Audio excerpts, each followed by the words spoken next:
Hello, Black Eagles. Welcome back to the Black Eagles Podcast YouTube channel or Spotify, depending on where you are consuming our content. Thank you very much. Don't forget to hit that like button, subscribe if you're new to the channel, and hit that notification bell so you can be notified of any future videos or live streams. We are live usually twice per week, but due to our European elimination, we will only be live once a week this season.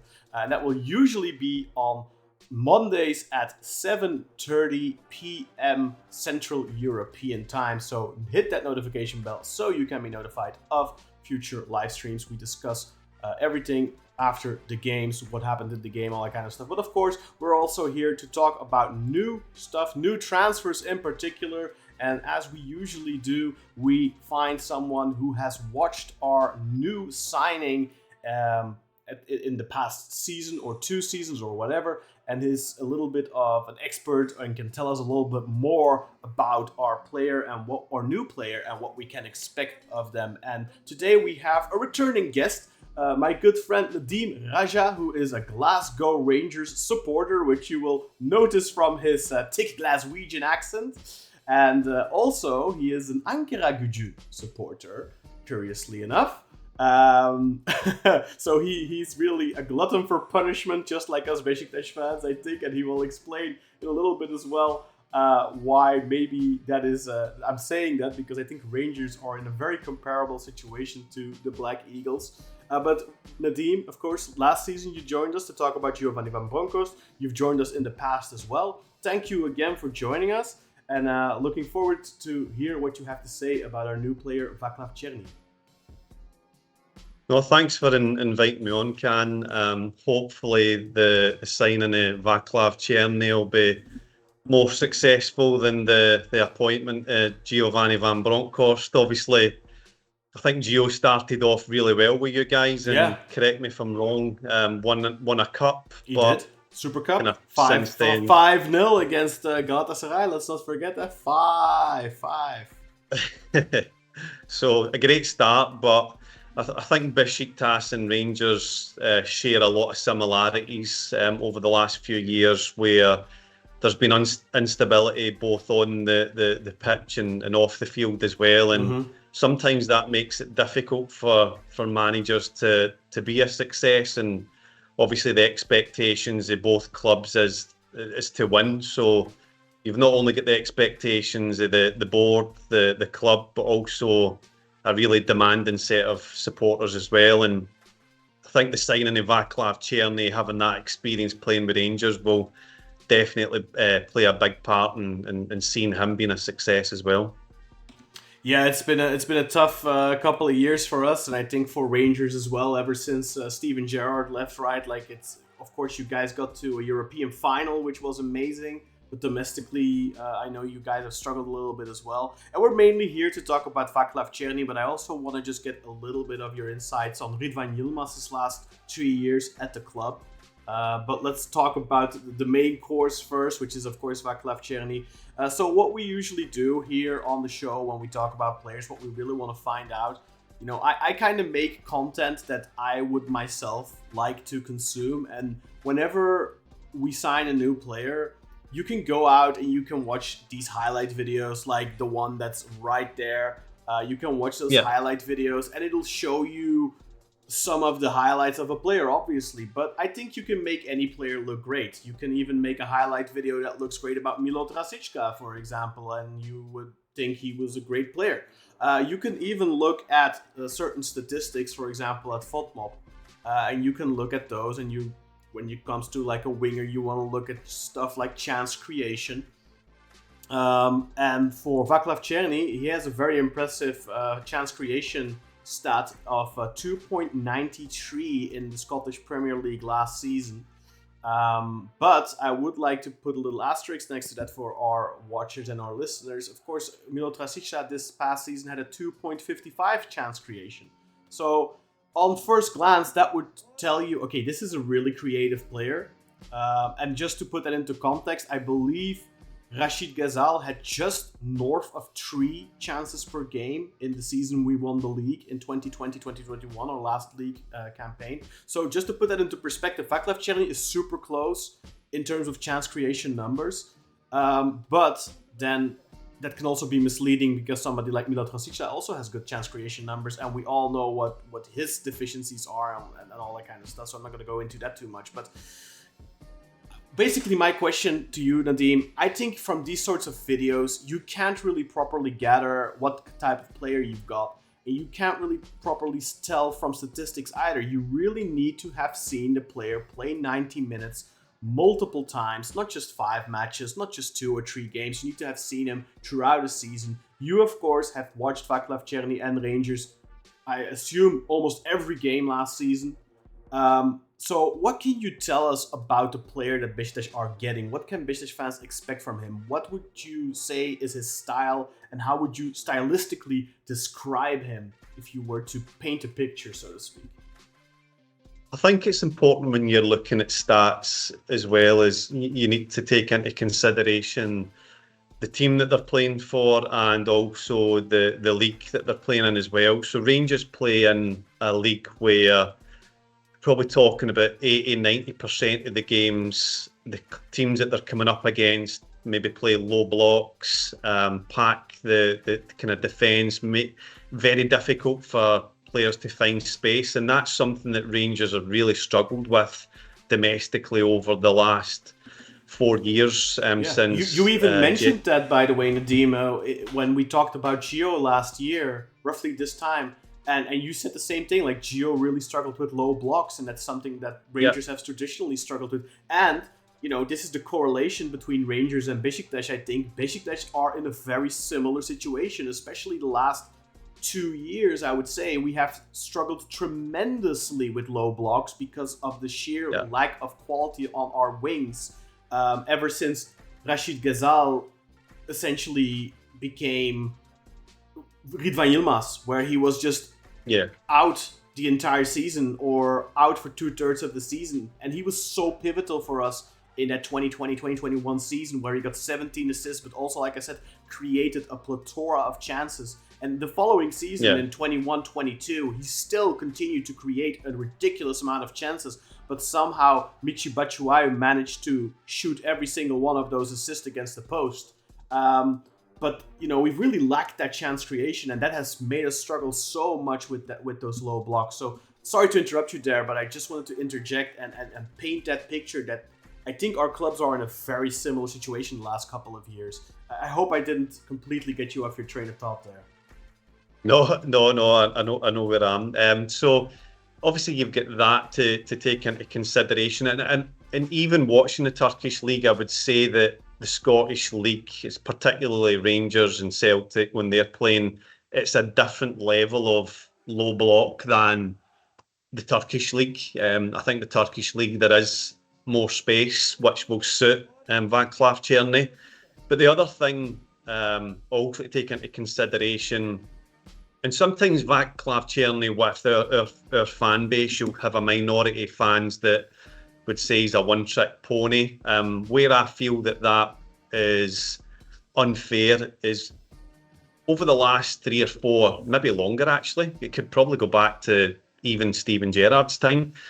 So the last 8-9 years, Rangers historically have not had 2 wingers like on each side of the pitch. We've went to inverted wingers, kind of like 2 number 10s, or when we've went to the wingers, we've had 1 good player on one side and 1 shit player on the other side. And I know that. When Cherney was so when Cherney was playing as a right winger for Rangers, any opposition that would watch Rangers would know, right, the real threat is going to be Cherney and maybe a striker. The other side of the field is pretty weak, so the focus would be on him. So if you play with a club that's got 2 wingers, now I don't know the circumstances of Beşiktaş, but if you've got a Cherney on one side and a good winger on the left, then that alleviates that issue a little bit. That's kind of what we've had with Rafa. We had a similar issue, but he was in the center, and essentially what clubs have been doing last season, but also this season, is just because he plays from the center, they just put a really big block in the middle. So they put 2 guys on Rafa to be instantly on him as soon as he gets the ball. and they leave our wings essentially open because we have no quality there. So they can just, move numbers to the center and just completely, cement that center closed and that way try to eliminate Rafa. And last season, Rafa, because he's such a good player and because he's so skillful, he still managed to contribute to more than 30 goals last season. But this season, he's struggling early on in the season with his form, and you can tell they're focusing him. And I think that's one of the big issues that we have, is that we don't have those other distractions on the wings. For example, like you were describing now with Cherney, where I assume they double-teamed him all the time. Yeah, absolutely. And looking at the kind of positive side from his time at Rangers, the first thing that we look at as well is to play for a club like Rangers, you need to be a strong character and have that mentality. And Vaclav's start to Rangers was pretty poor. He was kind of unfit in the first 4 or 5 games. He looked sluggish. And then there was a game against Dynamo Kiev for qualification for the Champions League where he missed a great chance to basically help take us through to the Champions League qualification, and he took a lot of stick from the fans, and the fans were writing him off, saying this is another wasted signing. But he came back and he never reacted. He took the stick and he turned it into a positive, and from that moment he actually went on to become one, if not our key player for the rest of the season. And when you look at it, it's something like, I can't remember the exact numbers, I've got them here, like 11 goals, 2 assists in the league. So overall, 18 goals and 9 assists, which is a pretty good return for one player. If we had another player on the other side of the pitch with those kind of numbers and a consistent striker, our team would have looked a lot better. The type of player that he is, I think these days wingers need to have, in majority, need to have either pace, and if they don't have pace and speed, then they need to be technically very good. And I think he fell into the bracket of the latter. He was technically very good. He was skillful. He's not the fastest. He's not slow either. He's just not someone that relies on speed to go by players. When he goes by players, he can go both sides. He can go on the outside. He can come in the inside.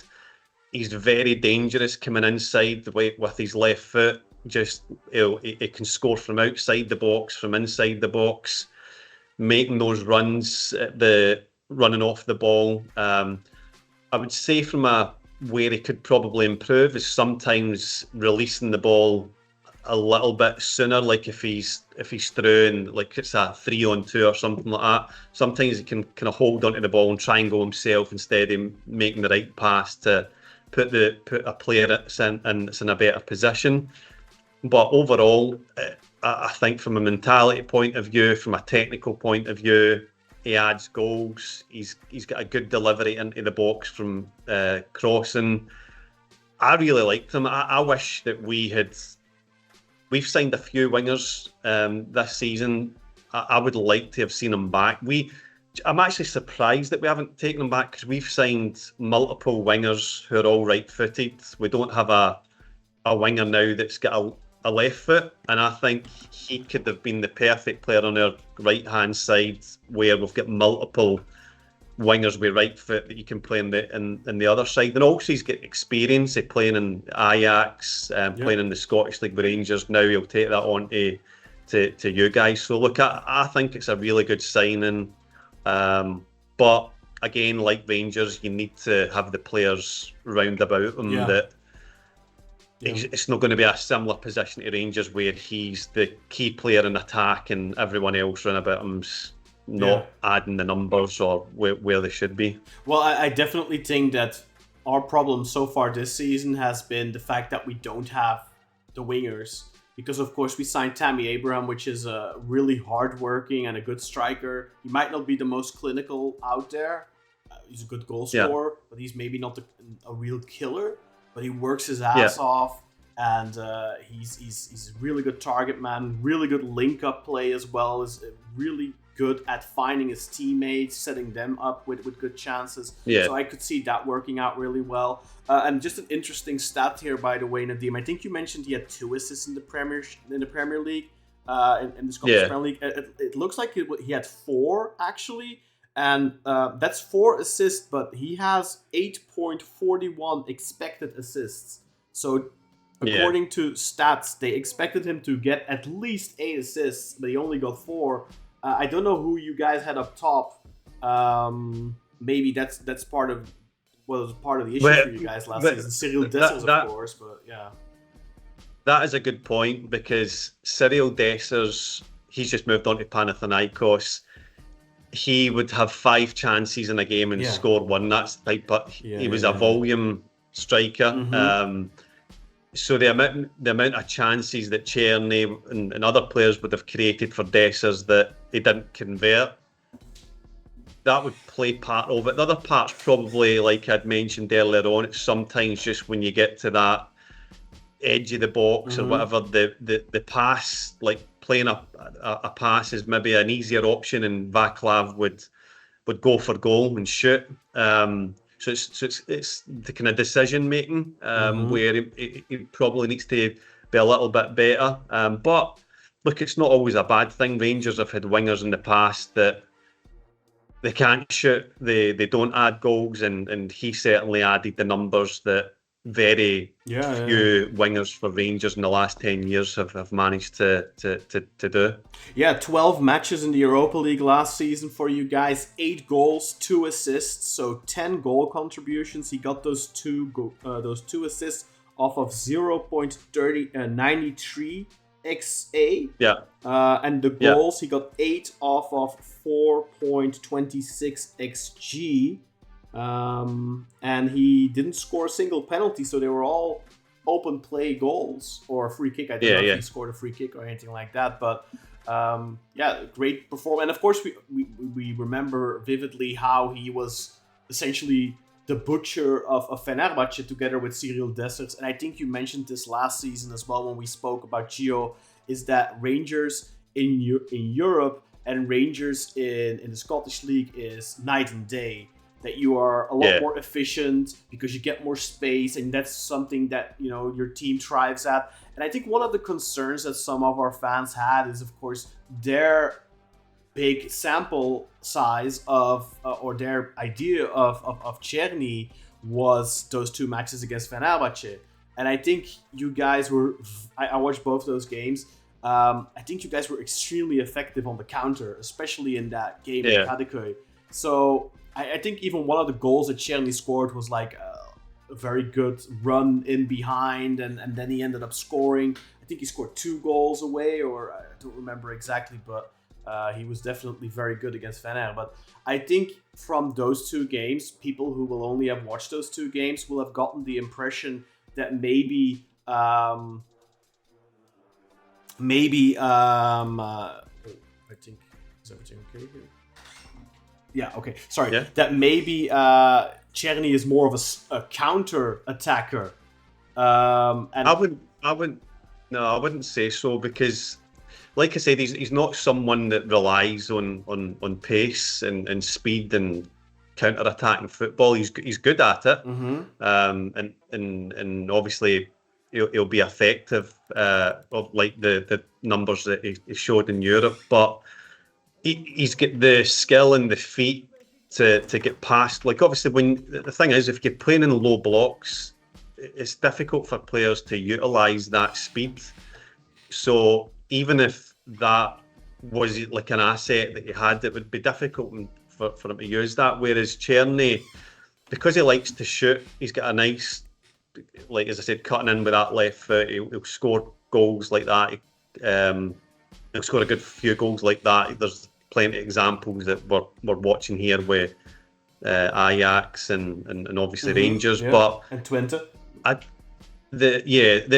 The thing with Rangers, it's the full team like kind of struggle to break down that low block. It's difficult with just pinpointing that on individuals, and I think, like, for example, if Cherney played in a positive high pressing team and movement was good and things like that, he would be absolutely fine. I don't put any of the blame on him, like Rangers struggling against teams with low block into Cherney, because as I said, it was double figures in goals in the SPL, which very few wingers have managed to do. So in that sense, I think he'll be fine. Yeah, and in the Scottish Premier League, which I think is probably the best comparison to the Turkish league, because of obviously, like we said, in Europe, he will have had. In Europe he will have had more space to operate in. So against those low blocks, when obviously Rangers struggled and Cherney was the main focus for the opposition to lock down. But would you say that he's the type of player that is creative? Like I said, very high creation stats. Is he the type of player that is able to unlock those low blocks? Yeah, he's got the skill and the feet to get past players in those tight spaces. Whereas, like, if we've had players in the past like Jordan Jones, Brandon Barker, who are electric, quick, but they need the space they can't, like Barker, for example. He was another player that was constantly injured. They really struggled with that because they are relying on using that speed. Whereas, as I said, Cherney, it doesn't rely on that. He can easily go past a couple of players, but then it's about making the right decision. So he can go by a player or two, and sometimes he'll make the right decisions. Sometimes, like, he won't. I think that's the main thing for Cherney to improve on, is like his decision making at that final time. But more often than not, for me, he got it right, and he works hard as well. Like, I guess if you speak to Rangers fans, I would imagine that the majority of them liked him and would happily take him back. But then you'll get a minority that, as I said, they'll say, "Oh, all he does is play in the right and cut inside." But I don't. My opinion is that's not true. And then another concern that I personally, concern is not really a concern, but like one of the observations that I have, one of our biggest struggles, I think, for breaking down low blocks, like I said earlier, obviously, teams are able to build a fortress in the center and they can kind of ignore the flanks because our wing play is so poor. But what that also brings with it, I think, what is very important for Beşiktaş is not just that they now get Vaclav Černý, but also they still need to get a really good left winger, which they're working on still. But one of my biggest gripes, or rather the biggest issues I see with Beşiktaş right now, is that they are unable to stretch opponents. So in order, when we played Shakhtar Donetsk in the qualifiers, they weren't a particularly great team, I would say. I think the majority of their players were probably maybe even below the level of our players individually. But I think their biggest strength was that they had two really good wingers in Kevin, who has just joined Fulham, and then the young Santana. But they also had really good fullbacks. So I think their four best players on the pitch, were actually on their wings. So they're two fullbacks and they're two wingers. And what they were extremely effective in was stretching the pitch. They were able to stretch us out, making the spaces in between our players big so that they could pass the ball around more easily. And I think that's one of the biggest issues Beşiktaş have. So when I was talking about that with some friends, and we were looking at Cherney, and he is, of course, a player that likes to cut inside on his left foot, whether it's to shoot or to put in a cross. And I want to get back to that in a little bit. But a little bit of a concern is, I think one of our biggest issues is that we've been playing non-wingers on the wings, which resulted in both wings essentially tucking in all the time, which left us very narrow, so we weren't wide, and that allowed them to, like I said, build that fortress in the center and contain us quite easily. But with Cherney being the type of winger that is going to cut inside on his best foot, is he still able to properly stretch the opponent? Is he somebody that can also go down the line and maybe put in a cross from there, or get to the back line and pull the ball back to somebody at the penalty point or something like that? Or is he like some of your Ranger friend compatriots say, a one-trick pony? You already said you don't think so, but do you think he's capable of improving that aspect of or deficiency of Beşiktaş's game? I think he is capable of both going on the outside and the inside, stretching the game. He is stronger when he does come inside on his left foot. Some of the games we did see him playing in more kind of inverted as opposed to kind of on the touchline. Rangers have tended to do that for the last few managers that they've had. But as I said, that again, he's got if he's isolated one-on-one with a defender, he's got the skill and ability and technique to go past that player. He is a lot stronger in his left foot than his right. You're not going to see him a lot going to the byline and swinging in nice crosses with his right foot. If anything, it will be like cutbacks or low passes across the face of goal on his right foot.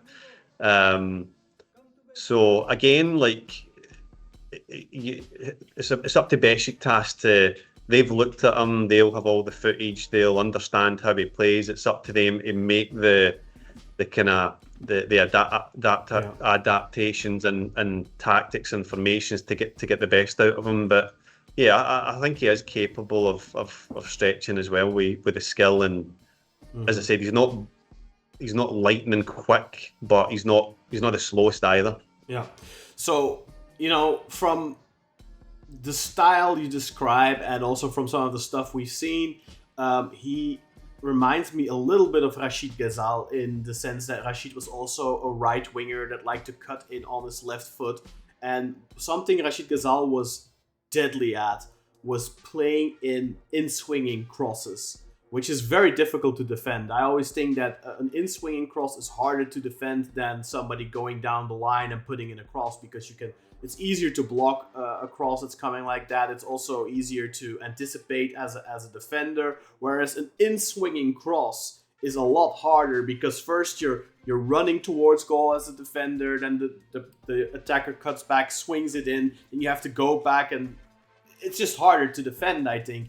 So would you say one of his trademarks? Does he like to cut back on his left and put in those in-swinging crosses? Or is he more somebody that is constantly looking for an opening to shoot? I would say more that looking for an opening to shoot. I don't really recall a lot of times where certainly not crossing with his right foot, like curling the ball into the box, because that's his weaker foot. In terms of like in swinging left, like cutting back and he's capable of it. He's got a good cross, and there was plenty of times where he'd done that. But his first instinct is always going to be go past the player, cut inside, and shoot, or take up a position where his teammate can pass the ball into him through and goal, and he's a pretty good finisher as well. So I think with Cherney it'll be more about getting goals than assists. Although at Rangers he done obviously a bit of both. Yeah, and he could have had a lot more assists, of course, if his teammates would have finished a little bit more efficiently. Because I think 4 assists on almost 9 XA is a pretty, unfortunate return on creativity. I mean, I mean, you would expect him to get 6-7, maybe 6-7 assists out of that, but instead, I mean, he gets around. I think he got around, if I'm not mistaken, 0.3 assists per game, which is XA, I should say, not assists. So expected assists. Let me check, per 90. Yeah, his expected assists per match is 0.33. So that's actually really. Oh no, that's goals. Sorry. No, his expected assist is 0.3 per game, and his expected goals per game is 0.33. So it's slightly higher his expected goals, but also he outperforms that quite a bit. He had 12 league goals versus 4. So his own efficiency seemingly was better than his teammates. Other than Cyril Dessers, who did you guys have up top? I don't honestly recall. Did you guys have like a long target man like a Tammy Abraham? No, we had three strikers that kind of rotated with, or sometimes they would play like Danilo in the number kind of 10 position. But Danilo from Feyenoord and Hamza Egeman that's went to Lille. No, so not familiar. The three of them are very different strikers. Egeman, just such a gifted, talented, technical player. When him and Cherney played in the same team, Danilo would just play in and kind of behind them. They formed a really good partnership for 4 or 5 games, and then Danilo got injured, so it meant that Dessers went into the striker position and Egeman moved more into a kind of wide position, or some of the games would play into number 10. And Egeman's just not suited. He's not that type of player. Danilo, when he came back from injury, he's had too many injuries, and he's just. I'd be surprised if he makes it at Rangers. I think he'll be over the next kind of couple of transfer windows. I'd be surprised if he doesn't move on. And Dessers, I liked Big Dessers. He's a good attitude, lovely guy, and he scored. He did score goals, but he missed. He was good at finding space in chances, the chances that obviously with his movement and that in the box, but he missed some amount of chances, and that you could probably add in another few assists to the likes of Cherney for the chances that he missed. Mm-hmm. Okay, just trying to think if there's anything else regarding Cherney that I'd like to ask about. I don't know if there's anything you still have on your mind that you really wanted to say about the player. No, I think he'll do. I think he'll do well. I'd be surprised if he doesn't score double figures. But I think he'll be a success. Might take a few games to get up to speed just with the fitness. Fortunately, he's already played 3 matches for Wolfsburg, so he's gotten on the score sheet once, so he's got some match rhythm in his legs already. Fortunately, that may be the final question. How come Rangers didn't go for him? Because Beşiktaş ended up paying 7 million euros for him. That's a decent fee for sure. Definitely for us. I mean, I know this season we've broken our transfer record twice, but 7 million euros is a lot of money for Beşiktaş, and I know it's a lot of money for Rangers too. But at the end of the day, it's a player who did really well for you guys last season. 18 goals, 9 assists overall competition. So almost 30 goal contributions, just shy of that. And, yet to turn 28. So how come Rangers didn't pull the trigger on maybe trying to convince him to stay? We've got a new manager, a new sporting director. Like, the whole team off the field is changed. We pretty much had to build a new first 11 plus a bench as well, and I think they've probably looked at it from a point of view, spending £7 million on a 28-year-old, euros. Yeah, you're not going to see that.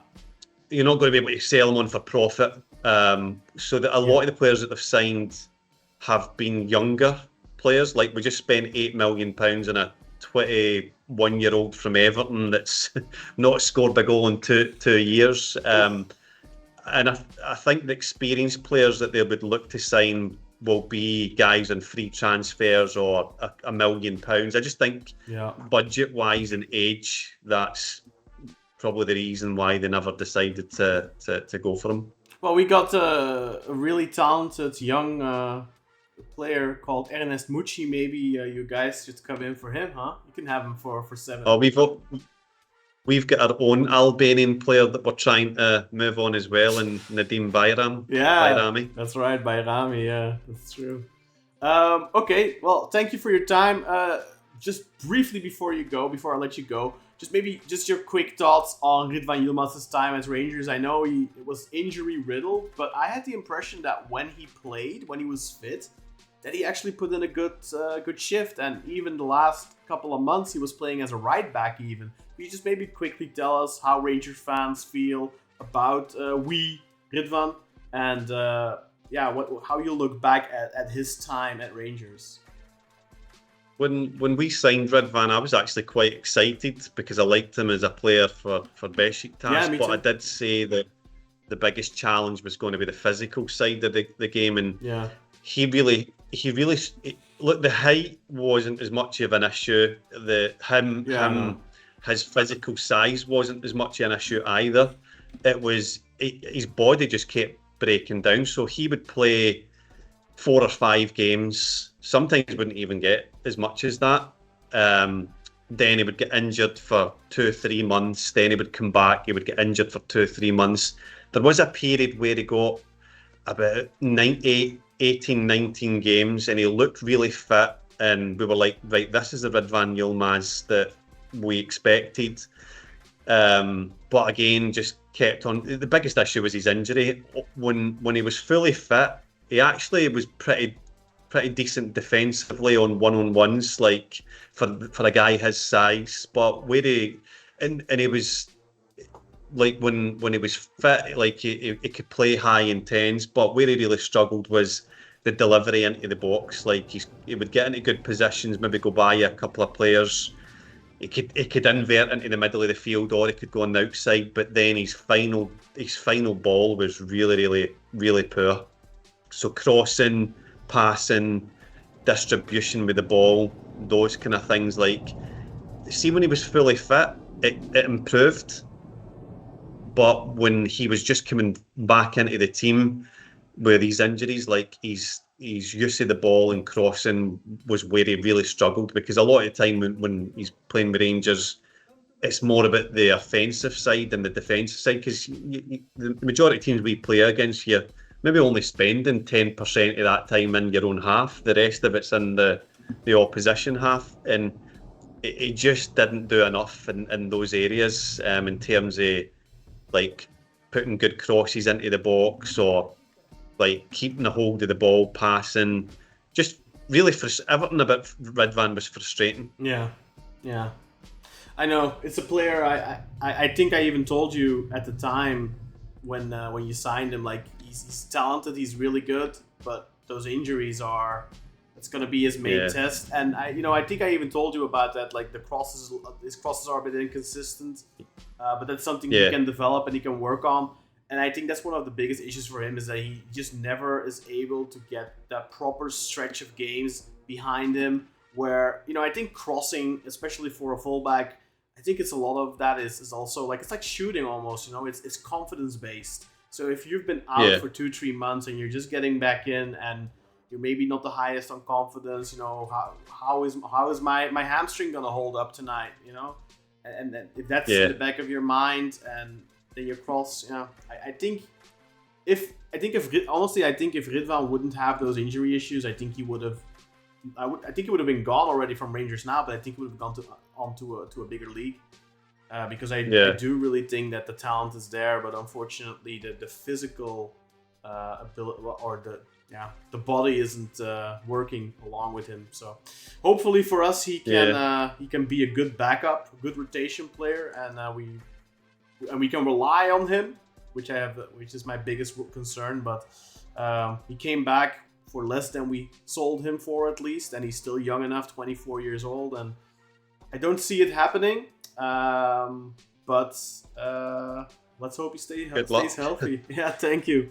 But more importantly, I think it's that Vaclav Černý gets going and hits the ground running and starts providing us with goals and assists, because we need them dearly, because scoring goals for us has been such an issue the last 2 years. So hopefully he can help contribute to that. And then Nadeem, thank you very much for your time. I know you're on your lunch break, so you need to go. So I won't take up any more of your time. Mate. So thank you very much for joining us again. And of course, thank all of you for joining us as well, and for watching this video on Vaclav Černý. Don't forget to hit that like button. Leave a comment. Let us know what you think. Show us some love for Nadeem, of course, our recurring guest. And don't forget to subscribe and hit that notification bell. Like I said, we are live every Monday at 7:30 p.m. Central European Time. Normally, that is our go live time. for our post-match live shows. So see you soon after the international break. I don't know if there will be any other videos this international break, but I hope you enjoyed what we had on offer for you today. Thank you.